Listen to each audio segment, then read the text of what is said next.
तो वाराणसी से सीएम योगी आदित्यनाथ को लाइव सुन रहे हैं आप।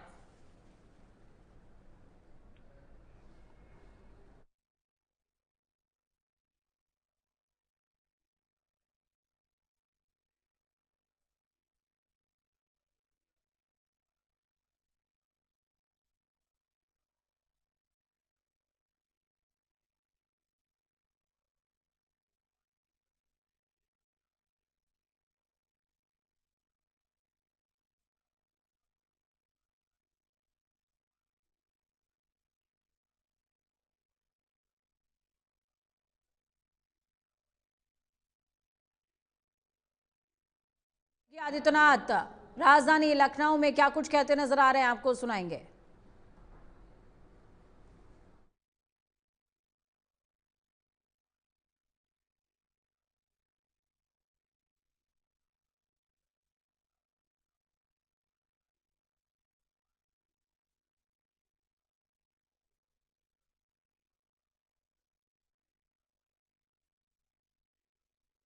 माध्यम बन सकता है, राष्ट्र कल्याण का माध्यम बन सकता है।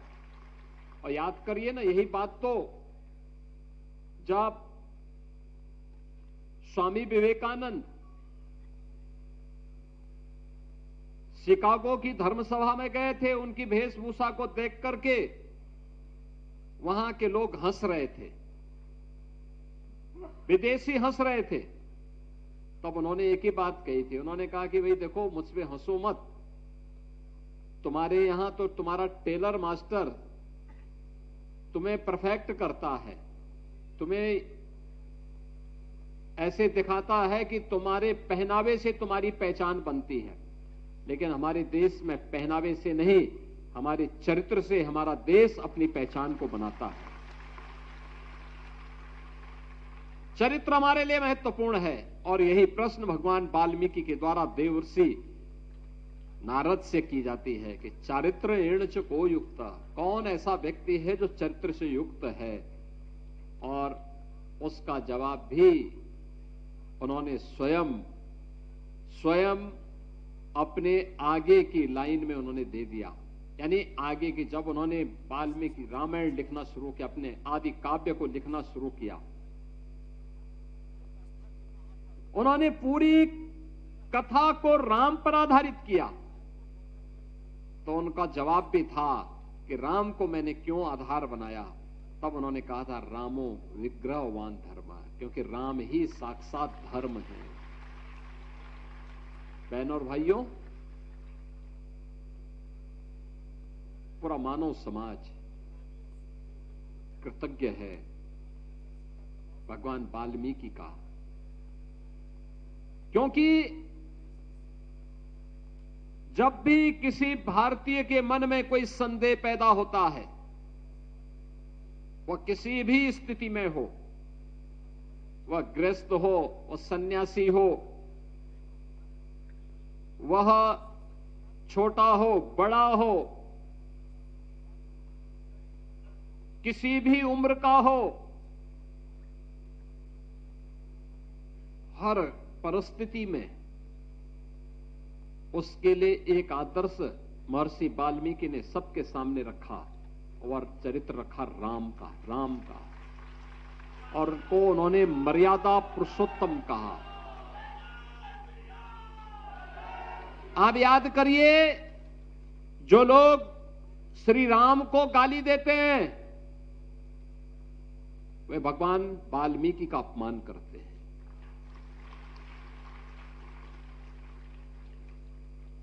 और जो भगवान वाल्मीकि का अपमान करते हैं, वे भगवान राम का भी अपमान करते हैं।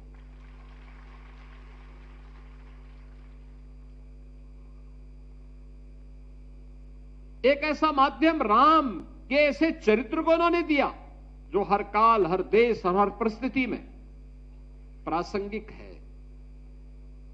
भाई का भाई के साथ रिश्ता क्या होना चाहिए, पिता और पुत्र के बीच में, मां और पुत्र के बीच में, राजा और प्रजा के बीच में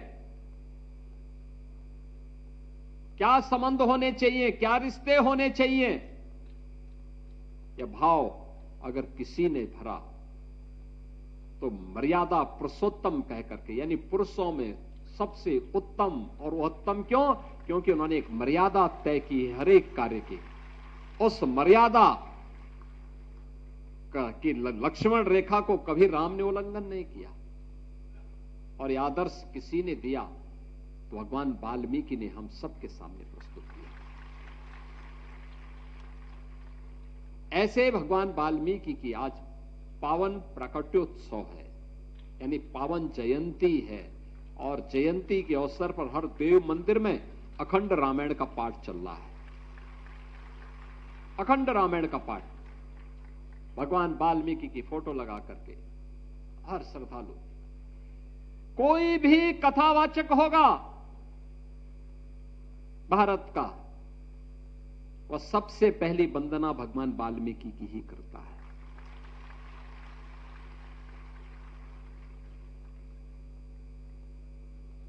भगवान वाल्मीकि की वंदना करता है। कोई भी कथावाचक होगा, वह जिस पीठ पर बैठता है वह पीठ सबसे पवित्र पीठ मानी जाती है, वह व्यास पीठ कही जाती है। बहनों और भाइयों, जैसी दृष्टि वैसी सृष्टि।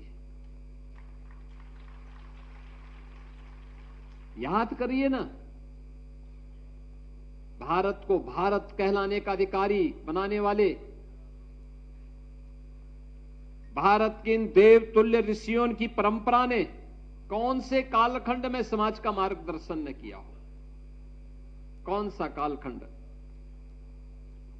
रामायण कालखंड में महर्षि वाल्मीकि हैं, उस समय के समाज का मार्गदर्शन कर रहे हैं। महाभारत कालखंड में महर्षि वेदव्यास समाज का मार्गदर्शन कर रहे हैं। मध्यकाल में सदगुरु रविदास जी महाराज समाज का मार्गदर्शन कर रहे हैं। और देश जब आजादी की लड़ाई लड़ रहा है तो उसी परंपरा में बाबा साहब डॉक्टर भीमराव अंबेडकर समाज का मार्गदर्शन करते हुए दिखाई देते हैं। यानी सब की दृष्टि एक ही है, और जिसको प्रधानमंत्री जी कहते हैं एक भारत श्रेष्ठ भारत, जिसके बारे में प्रधानमंत्री जी कहते हैं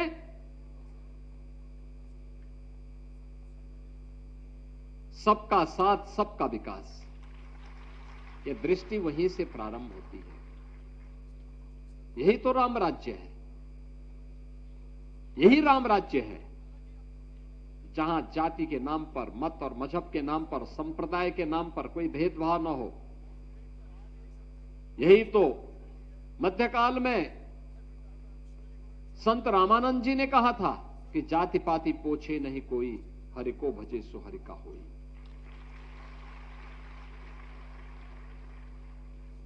यही तो कहा था, और यही कार्य आज डबल इंजन की भारतीय जनता पार्टी की सरकार कर रही है।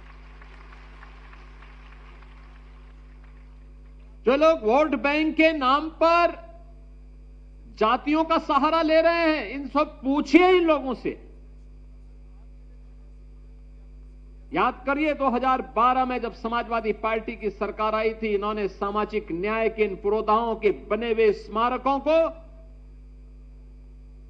तोड़ने की धमकी दी थी। और तब भारतीय जनता पार्टी ने कहा था कि सामाजिक न्याय के पुरोधाओं के स्मारक को कोई तोड़ेगा तो उत्तर प्रदेश की जनता उसको तोड़ के रख देगी।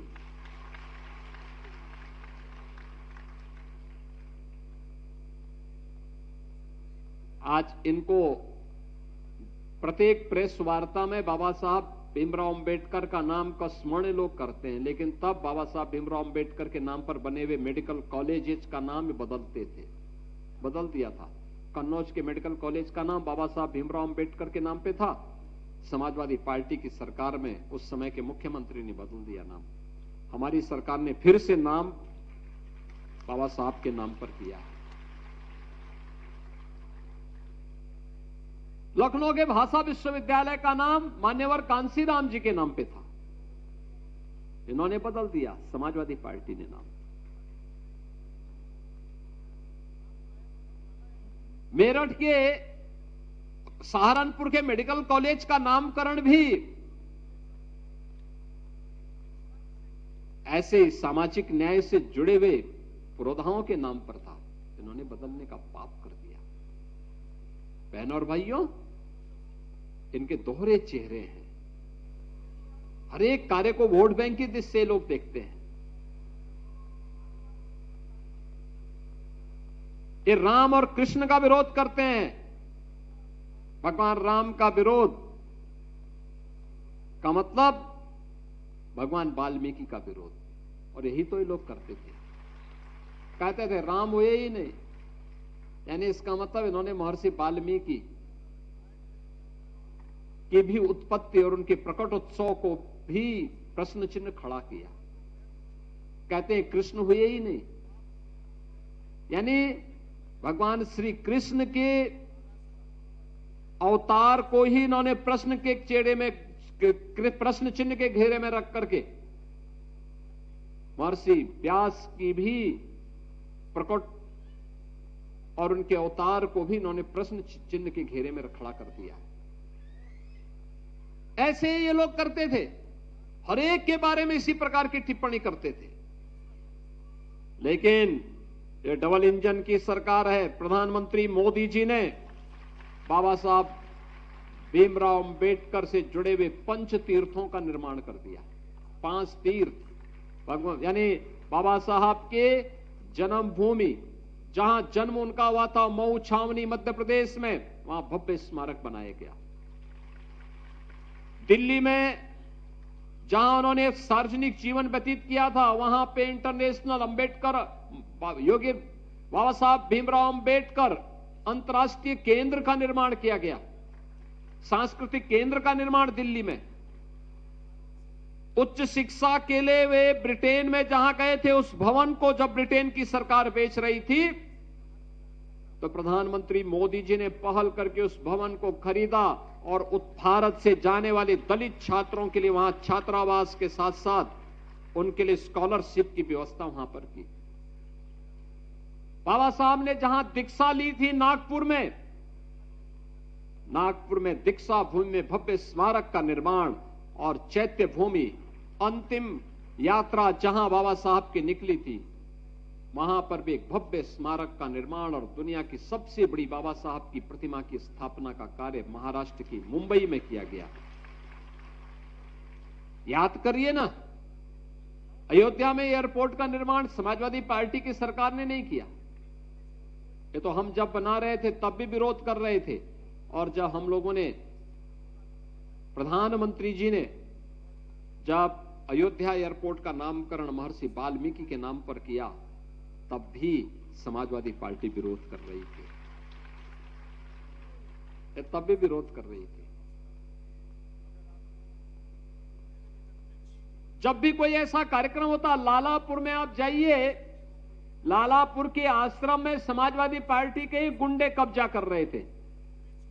हमने कहा कि गुंडे जितने भी ये लोग कब्जा कर रहे हैं, इनके नाम नोट करो, इनके बाप दादों ने भी कोई प्रॉपर्टी जमा की है तो उसको भी इस आश्रम के ही नाम पर करवा डालो। यही ये लोग करते थे। कितना शोषण होता था। सफाई कर्मियों को वेतन नहीं मिल पाता था समय पे। इनके समय में 4,000 रुपए बताए रहे ना, 4,000 रुपए भी नहीं मिल पाता था। प्रधानमंत्री जी ने सबसे पहले तो क्या उन्होंने कहा कि नहीं, मैला सिर पे ढोने की कुप्रथा बंद होनी चाहिए। आज हर घर शौचालय बना। सफाई कर्मियों के बारे में वाल्मीकि समाज के लोगों को प्राथमिकता देते हुए कहा गया कि वे इनको अच्छा मानदेय मिलना चाहिए। वह भी व्यवस्था आगे बढ़ी।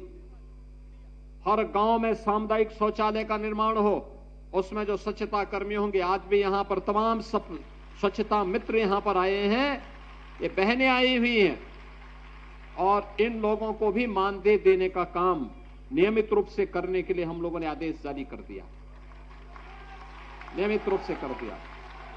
और अभी जो एक बड़ा कार्य हम लोग करने जा रहे हैं, जो हमने कहा है कि हर सफाई कर्मचारी को, संविदा के कर्मचारी को हम लोग एक व्यवस्था करने जा रहे हैं।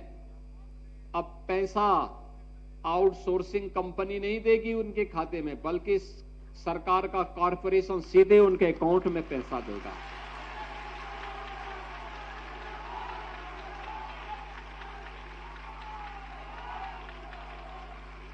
और केवल ये वहीं तक नहीं होना है, यह कार्य यहां से भी आगे होने जा रहा है। हमने ये भी कहा है, स्वच्छता कर्मियों को 5 लाख रुपए की स्वास्थ्य बीमा का कवर भी देंगे, 5 लाख रुपए का। और ये भी करेंगे कि जब आपके अकाउंट में कॉर्पोरेशन से पैसा देगा तो हम ये व्यवस्था करेंगे कि अगर दुर्भाग्य से किसी सफाई कर्मचारी के साथ कभी कोई दुर्घटना हो गई,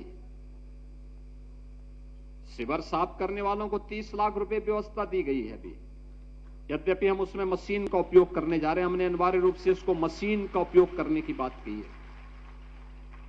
क्यों? वहां मनुष्य वहां जाएगा, मशीन का उपयोग करिए, मशीन से सारी प्रक्रिया को आगे बढ़ जा सकता।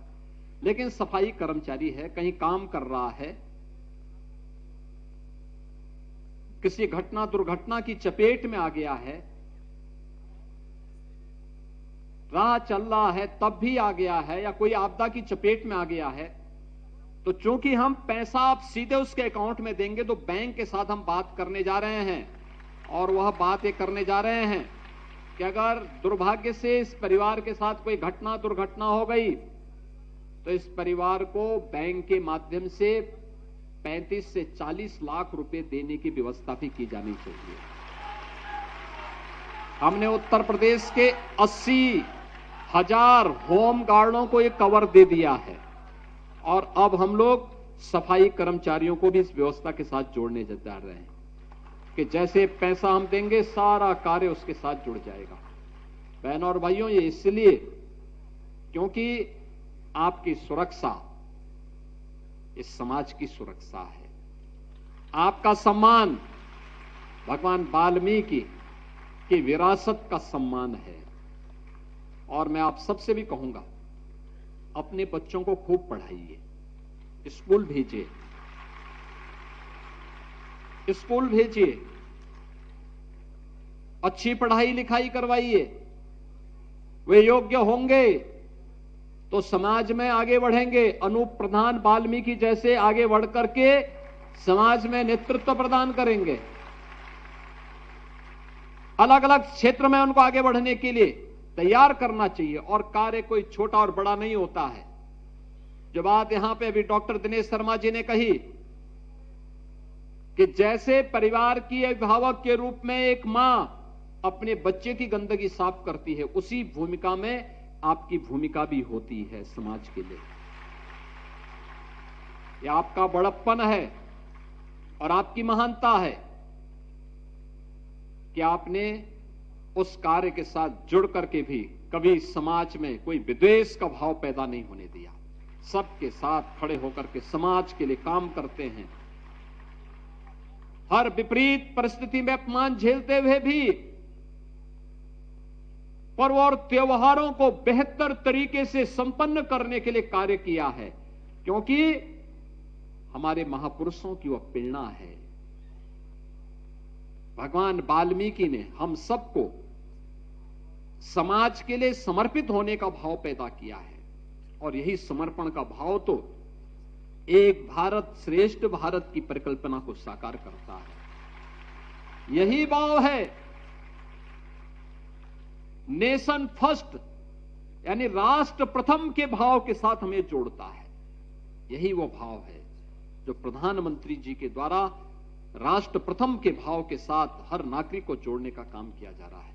और बहनों और भाइयों, आज के इस अवसर पर जब ये कार्यक्रम आज इतने भाव के साथ हो रहा है, लखनऊ में भी हो रहा है, हर जनपद में कार्यक्रम हो रहे हैं, हर एक जगह बड़े भव्यता के साथ एक कार्यक्रम हो रहे हैं। इस कार्यक्रम को प्रतिवर्ष इसी श्रृंखला के साथ आगे बढ़ाने का हम कार्य करेंगे। हर वर्ष अखंड रामायण का पाठ हर मंदिर में होना चाहिए। हर मंदिर में आज चल भी रहा है अखंड रामायण का पाठ। महर्षि वाल्मीकि की चित्र तो हर भारतीय के घर में रहना चाहिए, उसके घर में होना चाहिए, पूजा होनी चाहिए ऋषिकेश। क्योंकि हम जो मेहनत करते हैं वो सांसारिक उत्कर्ष के लिए करते हैं, लेकिन महर्षि वाल्मीकि ने सांसारिक उत्कर्ष के साथ साथ उसकी मुक्ति का भी मार्ग प्रशस्त किया है राम का नाम देकर के। लौकिक जीवन में भी और पारलौकिक जीवन में भी। जीवन में आगे बढ़ने की प्रेरणा किसी ने दी तो भगवान वाल्मीकि ने हर भारतीय को दी है।